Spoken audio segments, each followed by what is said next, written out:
My name is Maciej Baj. I'm a founder and CTO at t3rn. I've been involved full-time in building the interoperable solutions since 7 years and founded t3rn at the beginning of 2021. So in today's talk, a little introduction to t3rn, and I believe what is an honest representation of the quite complex cross-chain system of t3rn is a breakdown between 3 layers. And to the second layer, quite interesting approach on bringing on the on-chain data from all of the integrations by bringing light clients on-chain and wrapping them under the uniform access, we call it portal. So from what portal, what you can do is to build in the next application layer and diving into one of the pilot use cases of solving the centralized oracles problem with t3rn. This is going to be the final slides of today's talk. So what t3rn is essentially everything that you'd probably expect from the interoperable smart contracts platform.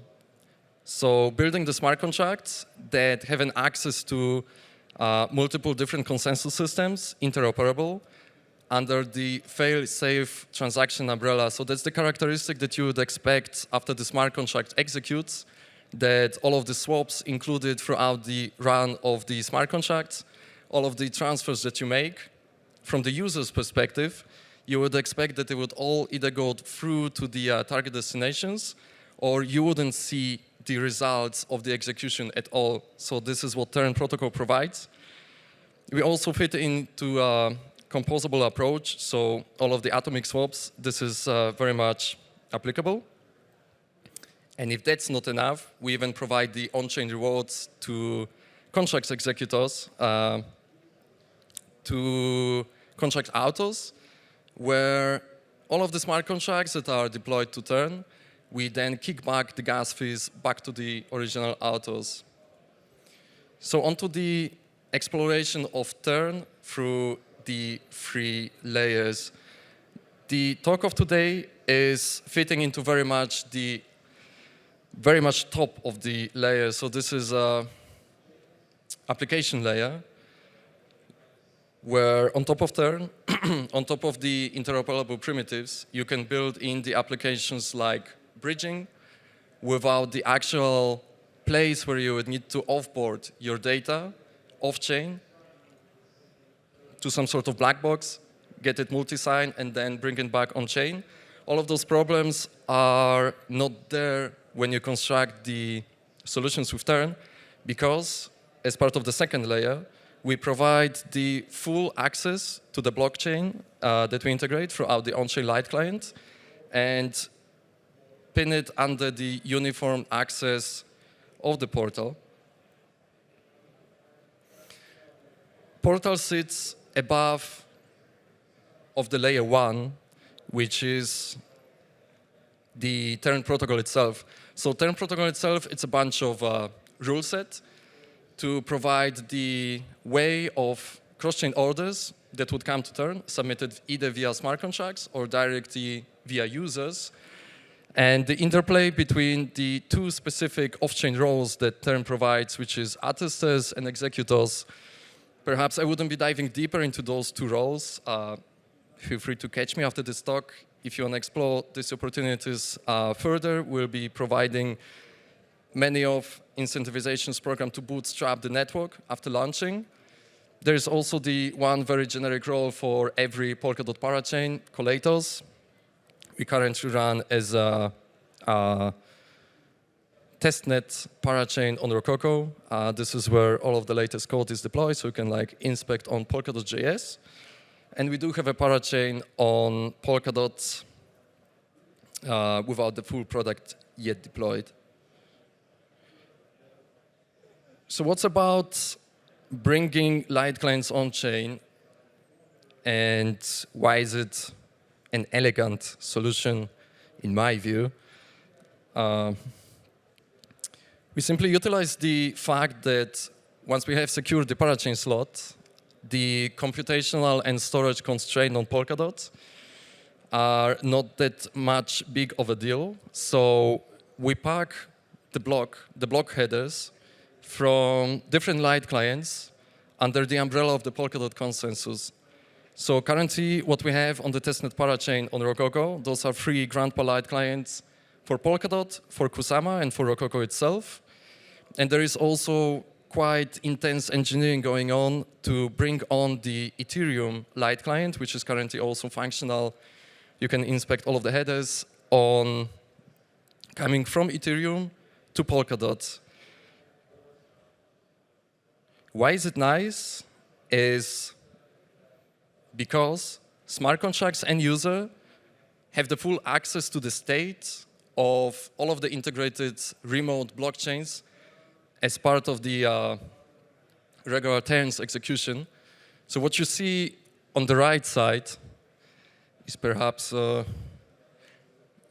quite interesting for developers, but to provide a quick breakdown, so you can read all of the latest information from the connected blockchains, like latest finalized header, latest justified header, latest heights. But what you can also do is you can verify all of the state transitions, all of the events, all of the transactions, all of the state inside the light client. Why is it elegant? Is because we don't rely in any point throughout the execution on bringing on the data, integrating the data from the remote blockchains. We don't need to jump out from the blockchain itself, which is the current most common approach for the bridging solutions and for Oracle solutions, where the data essentially from the blockchain lands in the black box, where it's multi-sign, and then you have the additional kind of provision of this data to another chain. Using t3rn, you don't need to rely on any external multi-sign solution that would be able to verify and simply get you an answer, yeah, don't worry, this data is okay, those transfers indeed has happened. With t3rn, you can verify, you can go fetch this data yourself, provide the proof, run this proof through the portal, and get the answers yourself, so you don't need to rely on the answer of any external third-party blockchain that is going to be providing those informations for you. So it relies solely on cryptography. There's also quite a thing that we did to communicate between smart contracts that are written in WASM and Ink and in Solidity, where we have the kind of, we call it recoding between the types from RLP back to scale. So what it means is when you have one smart contract that is written in Ink that expects the data that will be scale encoded, but it communicates with a smart contract that is deployed elsewhere to one of the EVMs, you can communicate them with one another using kind of more or less the breakdown what you see here on the right side of the uniform portal access, which returns you the already encoded data. So to the use case of utilizing the portal and the access to Ethereum Lite client, we just went for it and decided to bring on the pilot use case for t3rn to demonstrate how you can go about constructing the fully trustless interoperable solution yourself with the project called Snorkel. So Snorkel is the decentralized, fully interoperable price feed that contains the part B, which is the collector of information on Ethereum. So what it simply does, it utilizes the smart contract interface of Uniswap.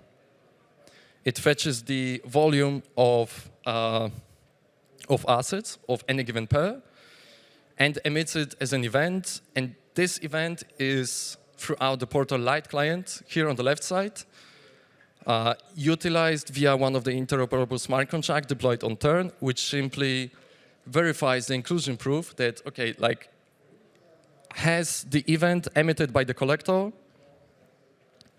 is it already included on Ethereum? And then the second part, provided by the encoding, which exactly values does it feed with?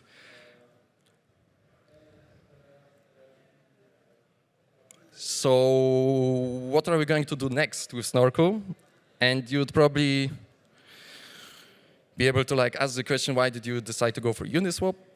And the answer is, this is maybe becoming like a little loose interpretation of the Snorkel as a name. So snorkel, you can like, when you snorkel, you can swim on the surface, but you can also dive inside. So swim on the surface, it means that you can integrate with more DEXs on Ethereum, like Sushi.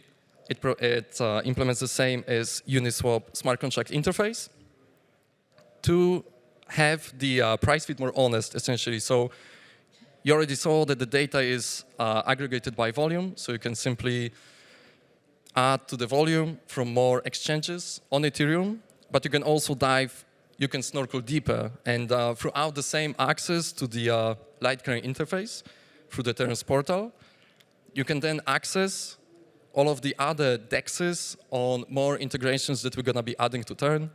You can think pancakes, and it's going to be the same volume, so you just like move around the same kind of aggregating assets and then having additional weighing system. What we also want to do is decode the transactions and provide the, at the moment, current gas fees. So this will be nice for the gas cost estimation on Ethereum in case we decided to refund executors the cost of the execution. Yeah, please get involved. So we currently have the testnet parachain on Rococo, and we're looking for community members to start experimenting running executors. Executors essentially are the parties that scan through the orders and then execute them on target based on the calculated gains. This is the verification phase is happening on-chain, but then the execution itself is happening off-chain, so we don't really look deeper into like what kind of proprietary resources executors do, so they can in between the time horizon source for either their own assets or use for this short part the exchanges to arrive. We also have the setup of attesters. You can think about attesters as highly staked network validators. And yeah, if you're interested in exploring the smart contract interface, also don't hesitate to catch me after this talk, brainstorm the solutions, or one of our team members also. And yeah, please follow us everywhere. And if you're looking for joining our team, also we have a nice job applications on Angel, so check them out, and thank you.